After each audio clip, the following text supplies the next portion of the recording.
Baik, kita lanjutkan. Nah, selain isu tentang dua filosofi tentang kerja tadi, ada lagi isu tentang nama-nama. Ini teman-teman boleh merujuk. Dulu pernah kita membahas, kalau tidak salah ini di tema Konfusianisme. Jadi ada filosofi Zhengming, filosofi tentang penegaan nama-nama. Ini nanti ada hubungannya dengan kerja. Jadi kata filosofi ini, setiap realitas itu punya nama atau identitas. Jika nama itu digunakan secara tidak benar atau campur aduk, kita akan mendapatkan kekacauan dalam segala hal. Ini saya lanjutkan ya, dasarnya Konfusius. Jadi Konfusius itu menyatakan, biarkanlah penguasa adalah penguasa, menteri adalah menteri, bapak adalah bapak, dan anak adalah anak. Maksudnya prinsip penegaan nama ini adalah setiap orang hendaknya menjalankan peran sesuai status yang disandangnya. Jadi kita itu sebagai apa sekarang, saat ini, atau di sini. Sementara kalau di sana, kita itu sebagai apa. Ini yang disebut nama-nama. Di teorinya namanya rectification of behavior. Pentingnya penegaan perilaku. Kalau orang tidak sadar nama-nama, kehidupan ini kacau. Jadi penegaan nama-nama itu teman-teman, yang mahasiswa, ya berperilakulah seperti mahasiswa. Jalankan tugas-tugas sebagai mahasiswa. Yang orang tua, tunjukkan, wujudkan perilaku sebagai orang tua yang baik. Yang pemimpin juga begitu, yang menteri juga begitu, pedagang juga begitu, petani juga begitu. Disitulah nanti lahir hidup yang nyaman, hidup yang tertib. Nah, tapi kalau orang tidak peduli ini, itu nanti bisa kacau balau. Jadi hari ini kan sering orang ngomong, ini sebenarnya awam loh, tapi gayanya kaya ulama, kaya ustadz. Oh ini sebenarnya rakyat, tapi ngalang-alangi presiden. Cara dia ngomong, cara dia berperilaku misalnya. Oh ini dia sebenarnya cuma anggota, tapi gayanya kaya ketua. Oh ini kan kalimat-kalimat ini ketika memang dalam kenyataan ada yang seperti itu, menunjukkan kacaunya nama-nama. Jadi orang tidak sadar status, posisi, dan peran yang dituntut dari posisinya itu. Kalau orang tidak sadar atau lupa peran yang harus dia mainkan, ya tentu saja ceritanya jadi kacau balau. Kayak kalau film apa drama itu loh, yang harusnya castingnya jadi antagonis, kok malah tidak mau, saya harus protagonis, itu kan filmnya jadi kacau. Nah, hidup dalam nama-nama itu juga begitu. Jadi demi tertib sosial, tertib politik, kita harus sadar status, identitas, kedudukan kita. Disitulah nanti kita menjalankan sesuai fungsi kita yang sebenarnya. Nah, kerja juga begitu. Berarti kalau kita bekerja, ya kita harus jelas benar status kita apa dan apa yang harus kita lakukan dengan status kerja kita. Kalau dalam organisasi, teori organisasi hari ini kan ada istilah wewenang dan tanggung jawab. Posisiku itu apa, wewenangku apa, tanggung jawabku apa. Sehingga aku harus melakukan ini. Nah, jadi ini namanya Zhengming, penegaan nama-nama. Yo kita harus sadar misalnya, oh saya ini anggota, tidak bisa membuat kebijakan. Paling tinggi yang bisa saya lakukan usul. Sehingga nanti kalau sudah disepakati baru oleh pimpinan, kemudian jadi kebijakan, baru itu bisa jalan. Ini namanya sadar posisi. Oh, saya ini posisinya bendahara yang diurusi aspek keuangannya. Kalau urusan sosialnya sudah ada bagian yang lain. Ya, ini kesadaran nama-nama namanya. Kita dalam kerja juga begitu. Pertanggungjawaban kita dituntut sesuai posisi, kedudukan, atau nama-nama kita.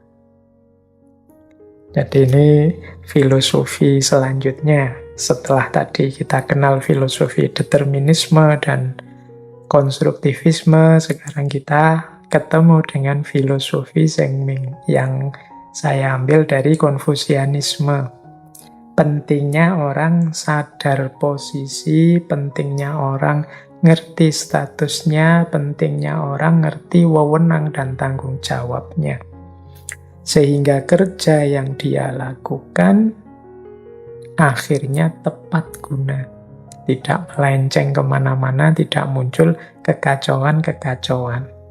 Baik, kita lanjutkan ya. Sekarang kita masuk ke aspek karakter.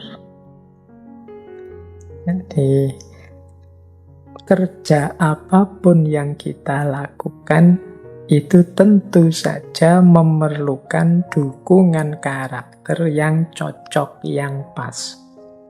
Ini sebenarnya luas sekali dukungan karakter ini, tapi kita coba ya. Ini saya menampilkan beberapa karakter kerja yang sifatnya tidak hanya produktif, tapi juga membahagiakan kita. Kita kerja itu kan ingin memenuhi kebutuhan, ingin eksis, ingin diterima masyarakat. Tentu saja, mengapa sih kok kita ingin diterima masyarakat, ingin eksis, ingin memenuhi kebutuhan? Ya tentu saja demi kita menemukan kebahagiaan dalam hidup. Nah, untuk sampai ke sana itu kan butuh dukungan karakter yang kuat. Nah, ini mungkin bolehlah oleh teman-teman disebut semacam tips. Mungkin lain waktu bisa bikin diskusi sendiri tentang karakter kerja yang mendukung sesuai kedudukan atau posisi atau jabatan teman-teman masing-masing. Ini saya uraikan secara umum saja karakter kerja yang produktif dan membahagiakan. Jadi sambil bekerja kita juga memperbaiki karakter kita. Yang pertama menurut saya penting dalam kerja itu adalah optimis. Jadi semangat bahwa yang saya lakukan ini akan berhasil, akan sukses. Mungkin banyak halangannya, tapi insya Allah akan ada hasilnya, ada wujudnya, ada manfaatnya. Ini namanya optimis. Jangan pesimis. Orang bekerja kok pesimis, itu ya pasti dia tidak memberikan sepenuhnya kemampuannya. Dia tidak mengerahkan sepenuhnya kapasitasnya. Wong dia sejak awal sudah pesimis. Sejak awal sudah mengeluh, ngapain sih aku kerja seperti ini? Apa sih hasilnya? Apa ya ada gunanya? Ya kalau sudah seperti ini ya mending mundur sebentar, direnungi lagi. Sampai kita ketemu optimisme dalam kerja. Jadi semangat bahwa yang kita lakukan ini sudah benar, sudah baik, dan nanti akan produktif. Yang kedua, menjadi diri sendiri. Jadi banyak orang yang tidak bahagia dalam bekerja, banyak orang yang tidak nyaman dalam bekerja, karena dia tidak menjadi diri sendiri. Jadi dia mungkin demi uang, demi gaji, demi upah mengorbankan prinsip-prinsipnya, mengorbankan nilai-nilainya. Ini namanya tidak menjadi diri sendiri. Bukan berarti uang tidak penting loh ya, bukan berarti upah itu tidak penting ya. Memang yang kita tunggu kan itu antara lain dalam kerja. Tapi usahakan yang kita lakukan ini tidak nabrak nilai-nilai yang kita yakini, tidak nabrak prinsip-prinsip yang kita pegangi. Jadi kita tetap bisa menjadi diri kita sendiri dalam bekerja. Bukan diri yang terpaksa melakukan sesuatu, bukan diri yang tidak nyaman melakukan sesuatu. Keterpaksaan, ketidaknyamanan, itu menunjukkan kita belum menjadi diri kita sendiri. Kemudian yang ketiga, penting juga kita punya karakter ini. Ini mungkin bagi teman-teman ya yang masih muda-muda ini, ya yang tua juga termasuk, berani memulai. Ya kerja itu kan tidak hanya labor, menjadi pegawai atau buruhnya orang, tapi kan yang lebih utama yang work tadi, berkarya. Halangan paling besar ketika seseorang akan berkarya itu biasanya keberanian untuk memulai. Mikir terus, pertimbangan-pertimbangan terus. Akhirnya tidak melangkah-melangkah. Mau melangkah selangkah, mikir. Ini nanti kalau ada halangan gini gimana? Kalau begitu gimana? Kalau ada masalah ini gimana? Kalau ya wis akhirnya tidak jalan-jalan.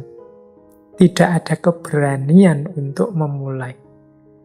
Jadi berani ini penting teman-teman. Makanya dalam agama itu syaja'ah atau keberanian itu termasuk akhlak yang mahmudah. Banyak orang yang tahu persis mana baik, mana benar, mana utama, mana yang tidak utama, dan lain sebagainya.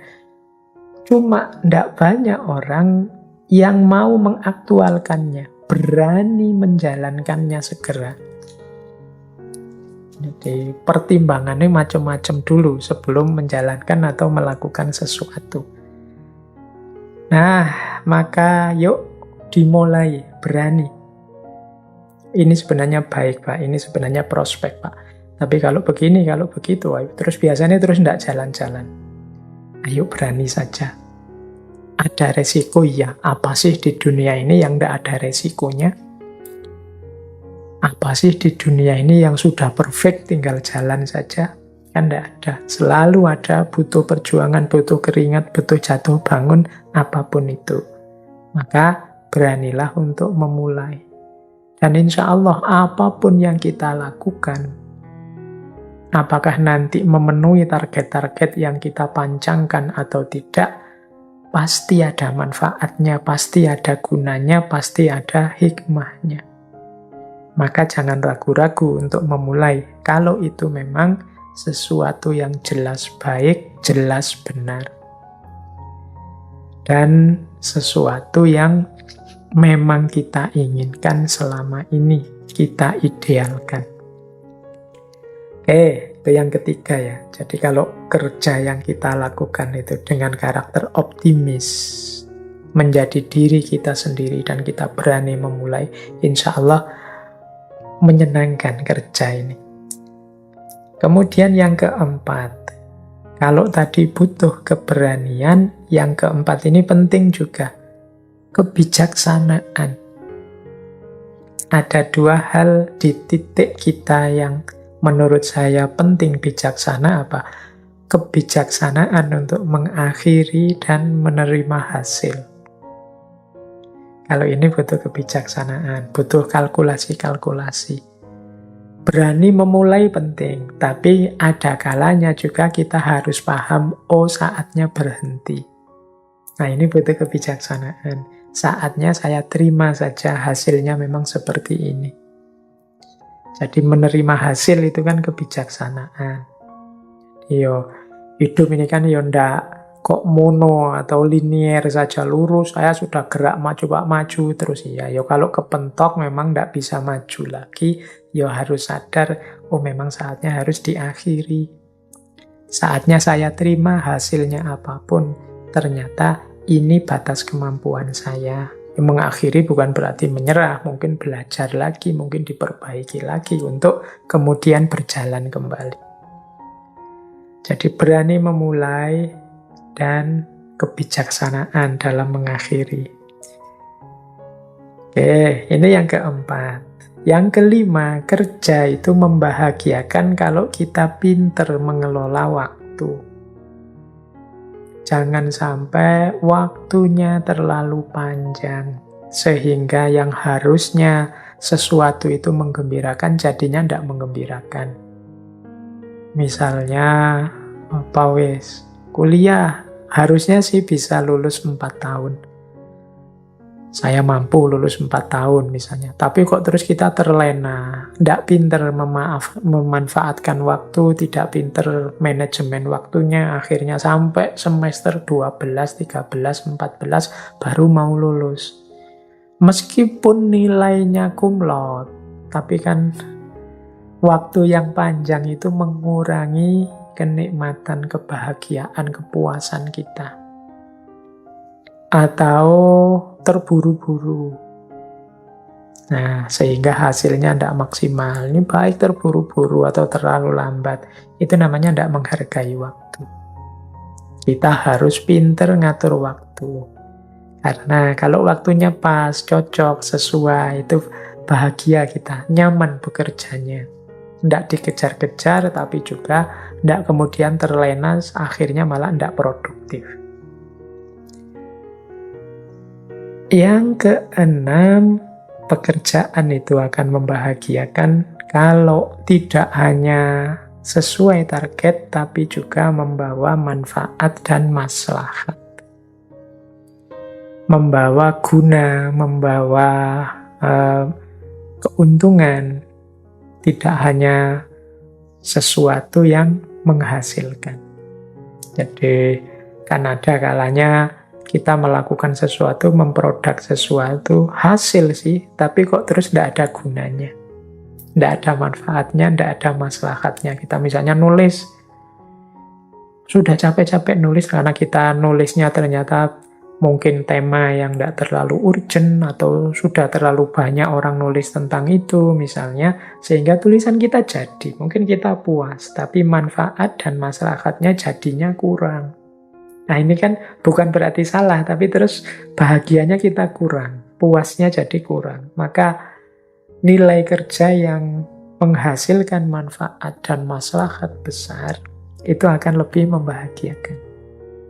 Ya, pinter-pinter kita membaca situasi sehingga buah dari kinerja kita membawa manfaat dan maslahat. Tidak hanya sekedar berhasil. Dan yang terakhir, karakter kerja yang produktif, yang membahagiakan, itu adalah yang ada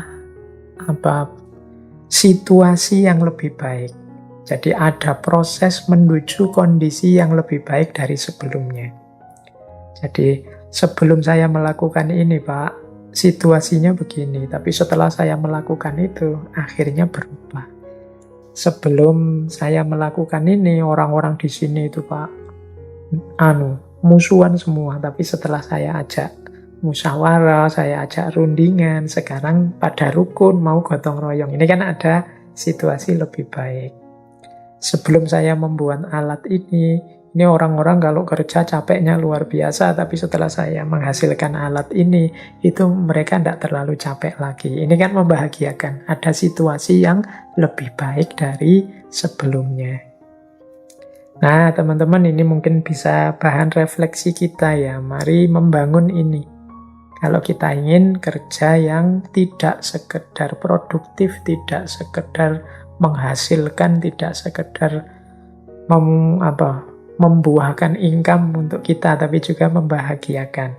Ini ada ciri-cirinya: optimis, jadi diri sendiri, berani memulai, bijaksana mengakhiri, menghargai waktu, membuahkan manfaat, maslahat, dan terjadi proses menjadi lebih baik dari kondisi sebelumnya.